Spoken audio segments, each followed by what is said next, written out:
You didn't click this by accident. Out of endless videos and endless distractions, this one found you. And that's not random. It's recognition. Something inside you has noticed a fissure. Something is changing. If you've been carrying a quiet, stubborn feeling that the person you used to be is fraying, aging out, or simply no longer useful, this is for you. This video, this message, tends to appear right before the old self dies. Not as a threat, but as a doorway. Let me be blunt. True transformation looks a lot like loss at first. The version of you that kept you safe, obedient, and predictable did a job. It defended you, it got you through things, and it made sense for a time. But that same version becomes a cage. When it's ready to go, it doesn't whisper politely. It rattles, it grieves, it lashes out, and it makes you question everything. That noise is part of the process. If you ignore it or try to fix it too quickly, you stall the whole upgrade. So how do you know the old self is dying? There are signs, practical, messy, unavoidable. First, the small satisfactions stop satisfying. The promotion that would have thrilled you a year ago feels flat. The social patterns that used to make you feel included now feel draining. The rituals you performed because they were expected and they no longer land. That's not some moral failure. That's your nervous system retuning. You've outgrown what used to fill you. And that discomfort is the body saying, make room. Second, you start telling the truth to yourself. Not performative honesty, but deep, unavoidable clarity. You catch yourself in half-truths and old explanations and feel the shame so sharp it wakes you up. You stop pretending everything is fine, and you begin to notice what drains you, who drains you, and what was built out of fear rather than desire. That clarity will cause friction. People around you will react because your new honesty reflects their own blurry edges. Relationships will reorder. Third, options thin out. Doors close. Opportunities that once buzzed now pass by quietly. This constriction scares people. It looks like loss. But wise people learn to read it as alignment. The world is redirecting resources into fewer containers. The ones that actually match who you are becoming. When your calendar cleans itself, when invitations dry up, notice where the silence is carving space. That gap is not punishment, it's preparation. Fourth, the old self makes one last stand. Doubt arrives in professional packaging, logical arguments, decisive-looking spreadsheets, responsible reasons to retreat. What if you lose everything? It will whisper. That voice is not the enemy. It's the old programming trying to survive. Hear it, think it, and then act anyway. Don't try to annihilate that voice. Include it. Ask, what are you protecting me from? Then do the kind of action that gives the new self a little more hardware to stand on. You'll also experience tiny previews, not the main event, but rehearsals. A conversation that feels electric, a small success that tastes like promise. A person who sees you in a way you haven't been seen. Treat those previews with reverence, but don't cling. They are invitations to practice being the person who can handle the life that's coming. Practical navigation matters. Let me give you an honest, usable roadmap you can follow when the old you is collapsing and the new one is impatiently waiting. Step 1. Inventory. Write out the scripts you run on repeat. I'm not creative. I don't deserve time. I must always be useful. Name them. Put them on the page. Naming removes fog. It makes the unconscious conscious. It's not therapy theater. It's tactical. Step 2. Forgive the old you. The version that protected you did so with the tools it had. Forgiveness isn't letting it off the hook. It's a kindness that frees you. Say thank you to your former self for keeping you alive long enough to arrive here. Step 3. Make small, irreversible acts. Small changes that can't be casually undone force growth. Announce a project publicly. Put a date on a commitment. Quit one loyalty that has quietly drained you for years. These acts rewire your nervous system by making reversal expensive. The old self depends on reversibility.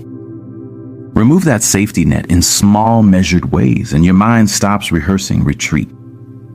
Step 4. Ritualize rest.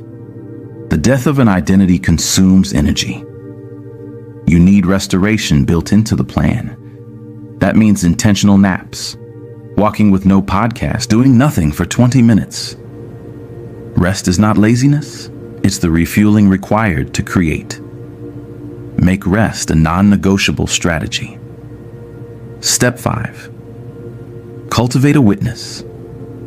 Not a cheerleader, not someone who will rescue you. A witness who sees the uncomfortable, who names your progress when you can't see it, who doesn't dilute your truth. A friend, a coach, a small group. People who can hold you steady without saving you. Now let's talk about the social fallout. When you change, not everyone can come with you. Some relationships will fracture. That's painful, yes, but also clarifying. People who could only love the old version of you will reveal themselves. That doesn't always mean they're bad. It often means they aren't compatible with your next season. Your job is not to negotiate everyone's readiness for your evolution. Your job is to honor your trajectory.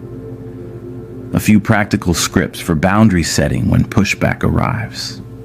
Right now, I'm focusing on X, so I can't give this the attention it needs. Thanks for sharing. I hear you.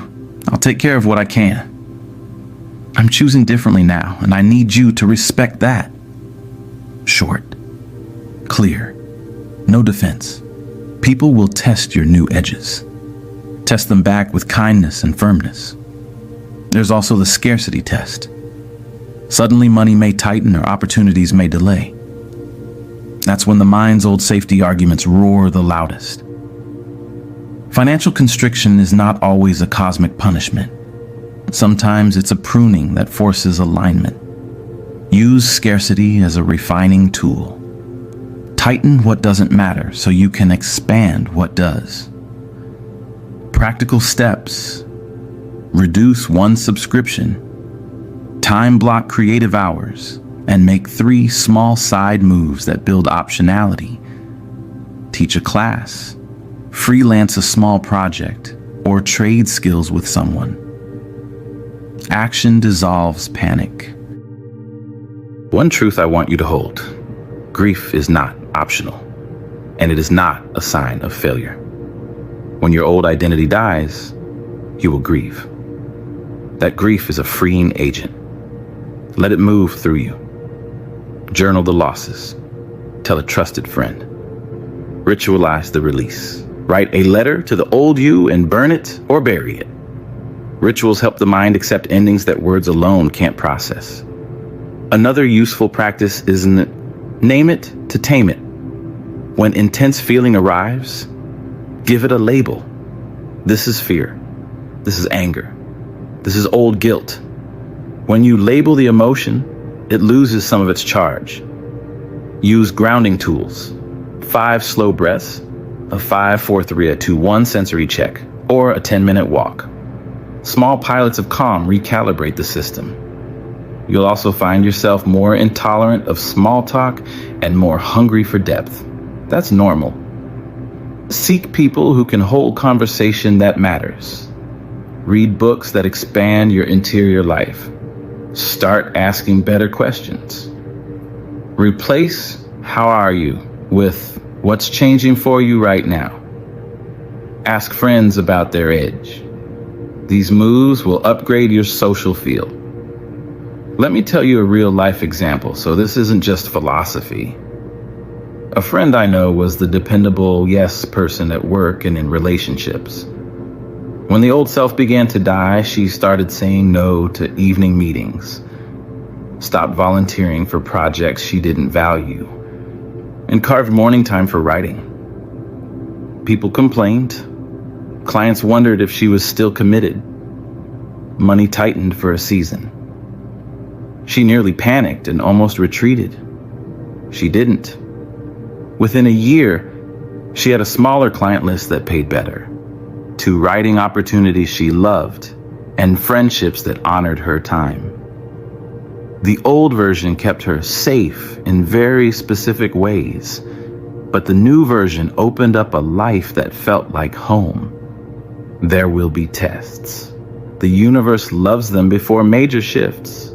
Health hiccups, relationship storms, or deadlines that force choices. See these as calibration, not catastrophe. Respond to tests with curiosity. What part of me is being called here? What would a wise version of me do?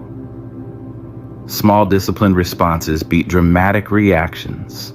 Loneliness is the secret currency of transformation. The closer you get to the frontier of who you can become, the thinner the crowd becomes. This solitude is not exile. It's incubation. Use it. Write, create, practice your craft. Learn to be present with yourself without a running commentary. The skill of healthy solitude is foundational. It builds the person who can show up sustained, not performatively. You'll notice emergent clarity about values. Things you once thought you needed fall away without regret. Your calendar starts to look like an outline of who you are. That clarity is powerful because it simplifies decisions. When you know what matters, many things take care of themselves. A last invitation. Let the previews teach you. Those small wins, the electric conversations, they're rehearsals. Don't treat them like guarantees. Treat them like training wheels. Notice how they feel physically. If they expand you, they are signals to orient toward. If they shrink you into performance, that's a red flag. You don't need to annihilate the old self to create space for the new one. You need to thank it, grieve it, and then take practical steps that move your life toward coherence. The death will be noisy. It will be beautiful in ways you can't yet imagine, and it will make you available to a life that matches the depth you've been carrying quietly all this time. If anything in this message resonated, don't just keep it inside. Anchor it. Drop a comment right now that simply says, "I'm ready for my new self." No explanation, no backstory, just those words.